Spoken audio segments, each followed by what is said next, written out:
Hi, guys, and welcome back to Reed's Readers with your host, Clinton Reed Britton. And today I'm bringing you my 11 friends choose my 12 priority TBR.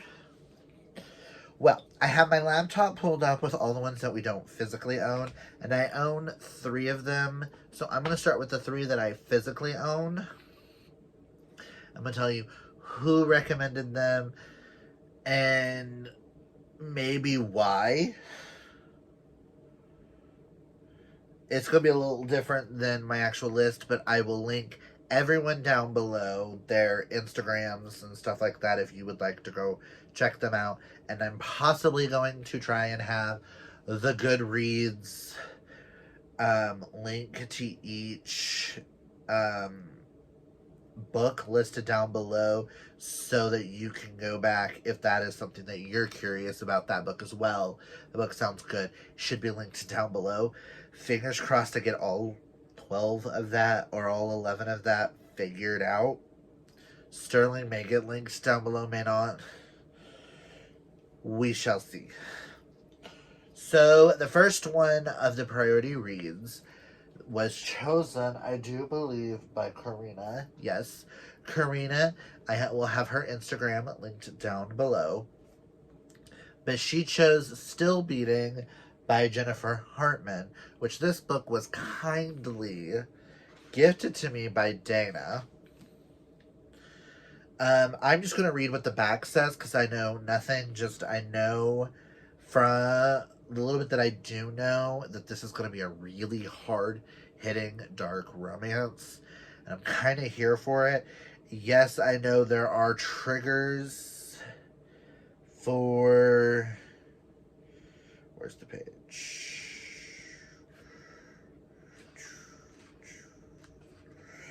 I know that there are triggers for sexual assault, kidnapping, murder, self-harm, attempted suicide, references of early miscarriage, non-viable pregnancy, and loss of a pet. So, as long as I know those going in, and I read this on a day where I'm mentally, or like when I read this when I'm mentally able to handle it, which I'm hoping is really soon, because I really want to know if Jennifer Hartman is someone for me or not. But the back says, he puts his hand against my chest. It's still beating, he whispers. His words, his soft kiss on my lips. As long as it's beating, you're okay. Oh, I already swooned with that line. When Cora Lawson attends her sister's birthday party, she expects at most a hangover or a walk of shame by the end of it.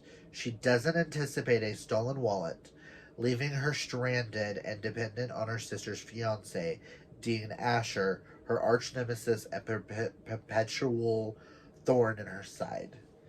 And she really doesn't anticipate getting knocked out and waking up chained in a madman's basement, Dean in his own shackles beside her. After 15 years of teasing, insults, and never-ending pranks, the ultimate joke seems to be on them. The two people who always thought they'd end up killing each other must now work together if they want to survive long enough to escape. But Cora and Dean don't know that their abductor has a plan for them. A plan that will alter the course of their relationship, blur the line between hate and love, and shackle them to each other long after they are freed from their chains. They're in this together no matter what their unexpected bond might cost them. And I know Karina chose it solely for the fact that I own it, but she also said that she would like to know if this is something for me or not as well. And I am very much intrigued. I love the sound that this book makes. The floppy pages. And just that cover alone is just stunning and just pulls me in. So, that is the first on my priority TBR. These next two were chosen for me by Sterling. Also, in the description of this video, it might not be in this order as the video, so you'll just have to go to the person who chose it and their book will be right underneath. Hopefully. So Sterling, I had him choose 2 books for me because he's my husband and I wanted to make it fair. He's been trying to get me to read some things. So the first book he chose for me, which I love the fact that he chose 2 Mel Mel books, so there's that. First, he chose The Lavender House by L.C. or Lev A.C. Rawson, which this is one of his favorite series. We own book 2, The Bell and the Fog. Lavender House, 1952, the family seat of recently deceased monarch Irene LaMontagne, head of the famous LaMontagne soap empire. This estate offers a unique freedom where none of the residents or staff hide who they are. But to keep their secret, they're needed to keep others out. And now they're worried they're keeping a murderer in. Irene's widow hires Evander Mills to uncover the truth behind her mysterious death. Andy, recently fired from the San Francisco police after being caught in a raid on a gay bar, is happy to accept. His calendar is wide open, and his secret is the kind of secret the Lamontaignes understand. I think that's how you pronounce it, Lamontagne. Andy had never imagined a world like Lavender House. He's seduced by the safety and the freedom found behind its gates, where a queer family lives honestly and openly.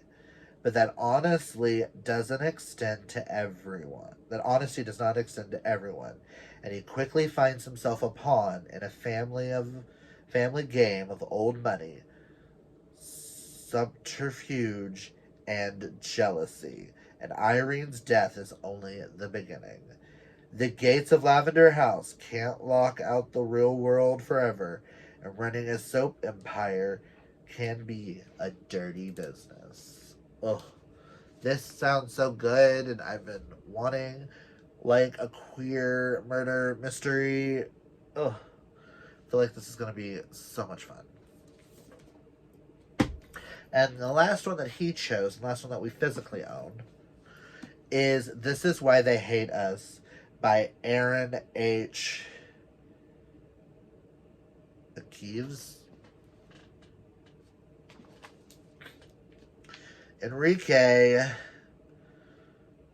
QK Luna has one goal this summer: get over his crush on Salem Kanazi by pursuing his other romantic prospects. Never mind that his only out to his best friend Fabiola. I cannot speak today, can I? Never mind that he has absolutely zero game, and definitely forget the fact that good and kind, not to mention beautiful, Salim is leaving LA for the summer to reunite with a girl his family is trying to set him up with. Huh. I'm not going to read any more on that. That just sounds super cute, and I know this is one of his favorites. Okay. Grab the laptop. The first one we have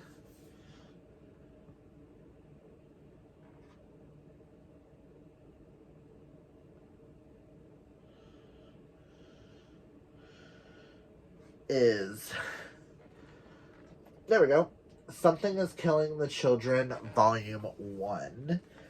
This was kindly picked for me by Nikki, so I'll have Nikki linked down below, which Nikki does not know that James Tyan the Fourth is one of my favorite writers for graphic novels. I had asked everybody for recommendations that they would like to see me read, whether I like it or not, so I can get more. I can try and discuss the book's a little bit better, in my opinion. But okay. When children begin to go missing in the town of Archer's Peak, all hope seems lost until a mysterious woman arrives to reveal that terrifying creatures are behind the chaos and that she alone will destroy them no matter the cost. It's the monsters who should be afraid. When the children of Archer's Peak, a sleepy town in the heart of America, begin to go missing, everything seems hopeless. Most children never return, but the ones that do have terrible stories, impossible details of terrifying creatures that live in the shadows. There's only Their only hope of finding and eliminating the threat is the revival of a mysterious stranger, one who believes the children and claims to be the only one who sees what they can see. Her name is Erica Slaughter. She kills monsters. That is all she does, and she bears the cost because it must be done. Ooh, is this queer?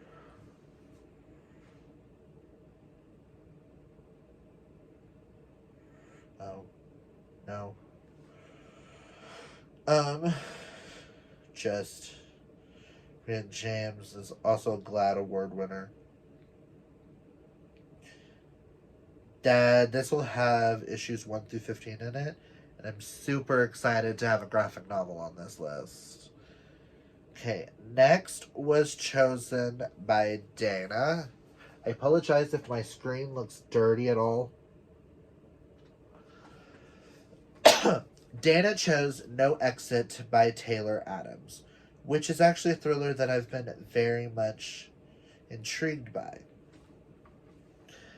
Ooh, I'm only going to read these top 2 lines because it's a thriller and I don't want to know a lot going into it.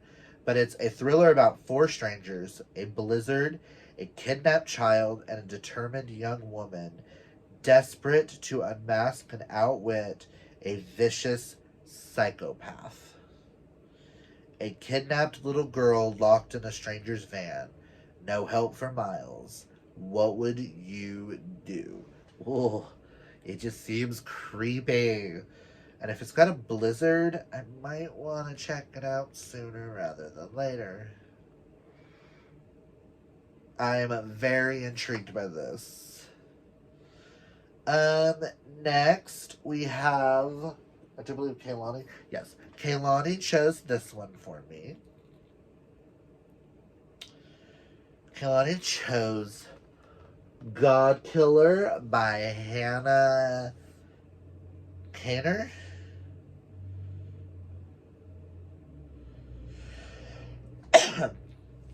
Kissian's family were killed by zealots of a fire god. Now she makes a living killing gods and enjoying it. That is until she finds a god she cannot kill. Skadi, a god of white lies, has somehow bound himself to a young noble, and they are both on the run from unknown assassins. Joined by a disillusioned knight on a secret quest, they must travel to the ruined city of Blinraden, where the last of the wild gods reside, to each beg a favor. Pursued by demons and in the midst of a bargaining civil war.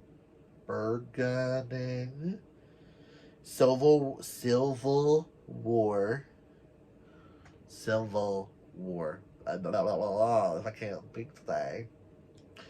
They will all face a reckoning. Something is rotting at the heart of the world, and they only can be the ones, and only they can be the ones to stop it. Dun dun dun! I don't know where that came from. This sounds really interesting, and that is not what I thought this book was about. But that is a gorgeous cover. Next was a book chosen to me. I hate this new cover. By Hope. She suggested I read The Dare by Harley LaRue. She really wanted me to read The Losers, but she said I have to read The Dare first. So whether I like the dare or not, I am putting the losers as part of this. So I have to read the dare and the losers to accomplish hope. And it's losers part 1, I think it is. So, back up. Jessica Martin is not a nice girl. As prom queen and captain of the cheer squad, she ruled her school mercilessly, looking down her nose at everyone she deemed unworthy. Oh my god. Sorry. The most unworthy of them all, the freak, Manson, her favorite victim. But a lot changes after high school.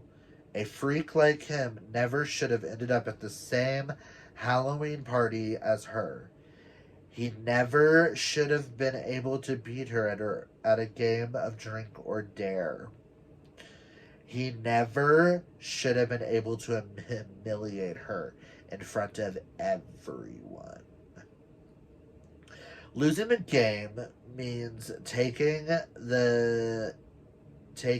dare to serve Manson for the entire night as his slave. It's a dare that Jessica's pride and curiosity won't allow her to refuse. What ensues is a dark game of pleasure and pain, fear and desire. Is it only a game, only revenge, only a dare, or is it something more? And I know this is a novella.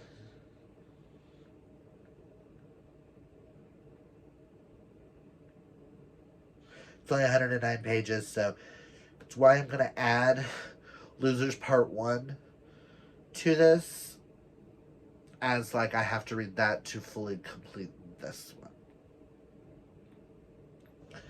Next was chosen for me by Lori at a Chatty Bookworm. I'll have her channel linked down below. She chose Butcher and the Blackbird by Bryn Weaver. Ooh. Hold on. There is a giveaway.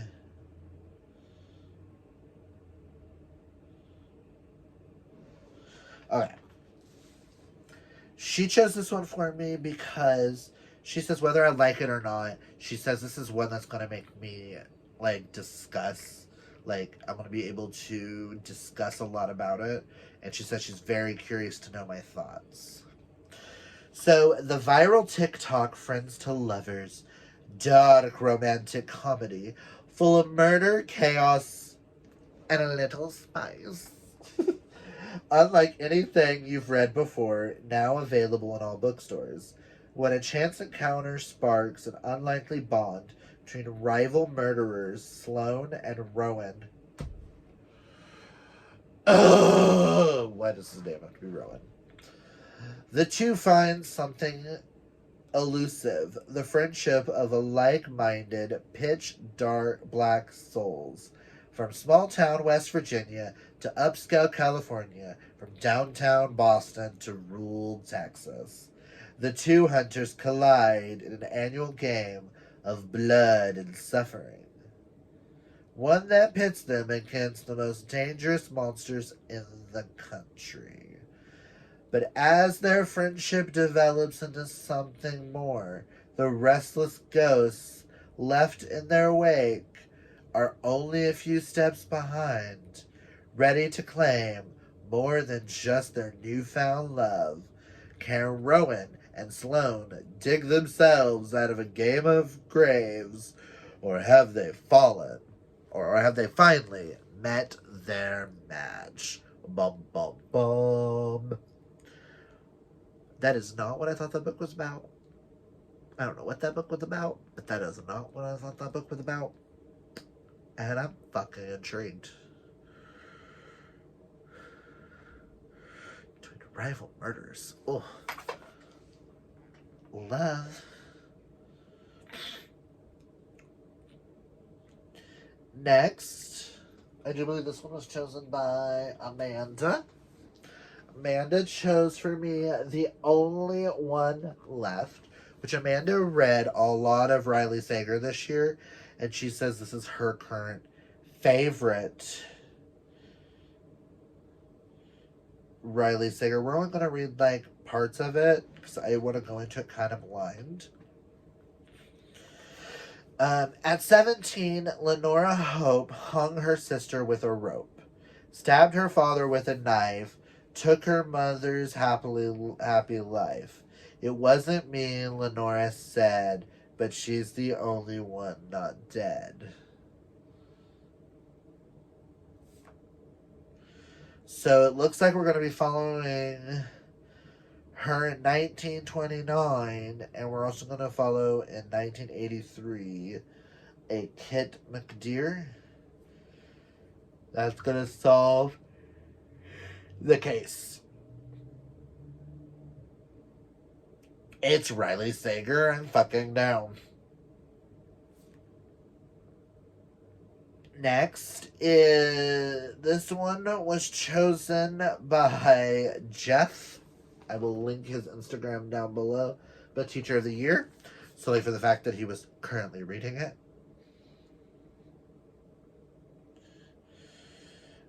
Love, not as easy as ABC.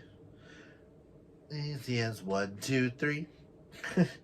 They were supposed to keep things casual. Who'd expect they'd be schooled in love?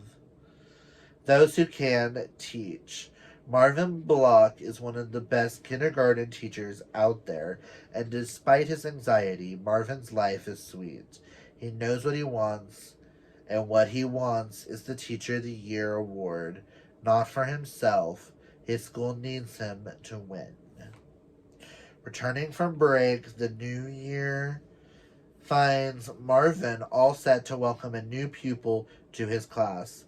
But when a low one, Iona,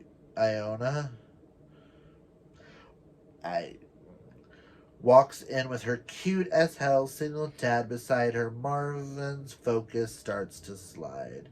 Sure, his students always come first, but he deserves to have a life outside the classroom too, right? Oh my god, that's where I'm just going to stop right there just because it's a roommate. It says Teacher of the Year is a steamy, open door, friends to lovers, gay romance novel that explores the balance between friends, family, career, and relationships while overcoming trauma and dealing with anxiety. You don't understand how freaking excited I am for this, Jeff. This has been on multiple TBRs or multiple lists of let's buy it. Ugh. Next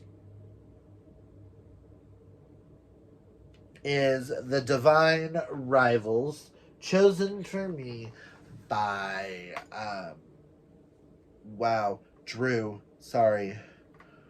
Brain just thought of something else, but oh my god, I'm tired today. Filming 5 videos in 1 weekend will do that to you.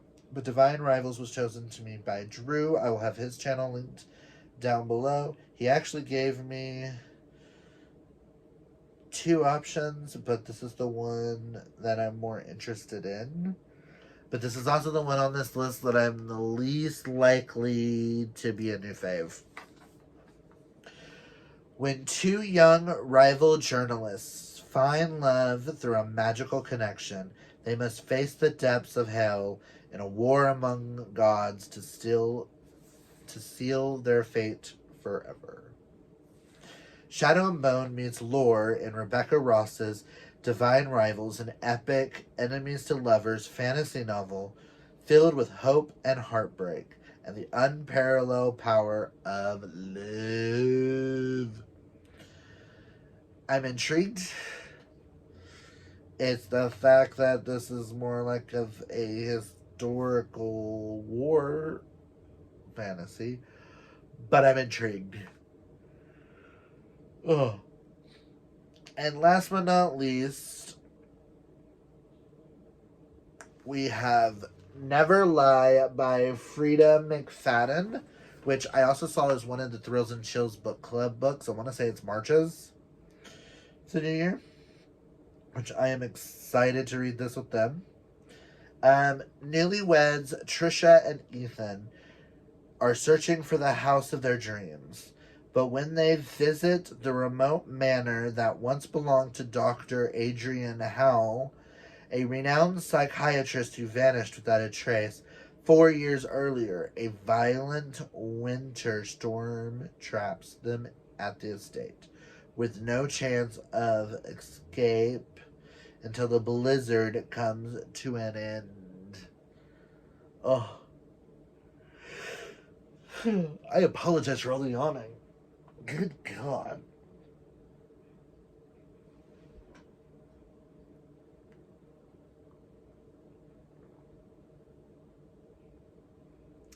Maybe some tea will help. But that's all I'm going to read on that. But I am super intrigued. I've heard nothing but good things about this book. So thank you, Sydney, for choosing Never Lie by Frida McFadden. So those are the 12 books that were chosen for me. Based off of descriptions, the one I'm the most excited to read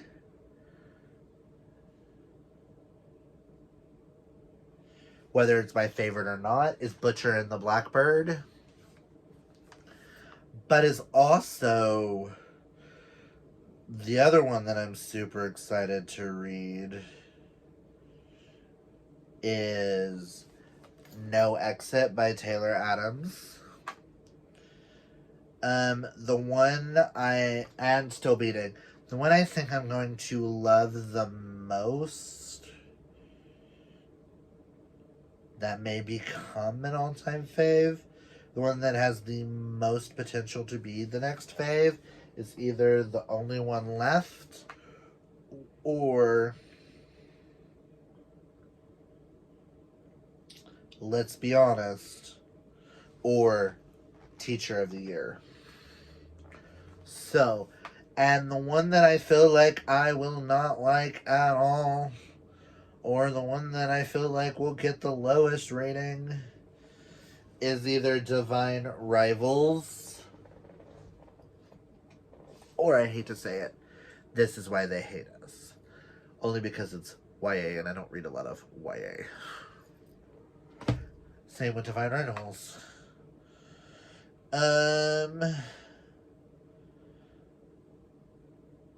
Yeah.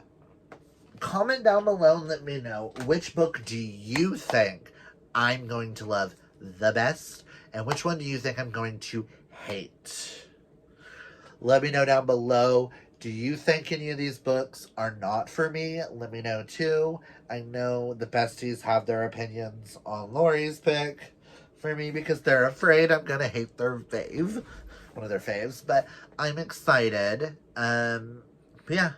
That's all I've got for this video, so I hope you guys love this idea. I thought this was a really cool idea of taking at least 11 different people, 10 people who, some of them I've asked for recommendations in the past, and some I haven't. Some know my reading taste, some do not. So this is a mixture of things that I'm very much intrigued about. So that's all I've got. If you like this video, hit that thumbs up. And if you're new, hit that subscribe. Until next time, kids. Also, you might as well hit that bell icon because you want to know, am I going to like these books? Too soon to tell. But that's all I've got for you guys. If you liked this video, oh, we've already done all that. All I've got left is, remember, kids, always be fabulously yourself. Bye!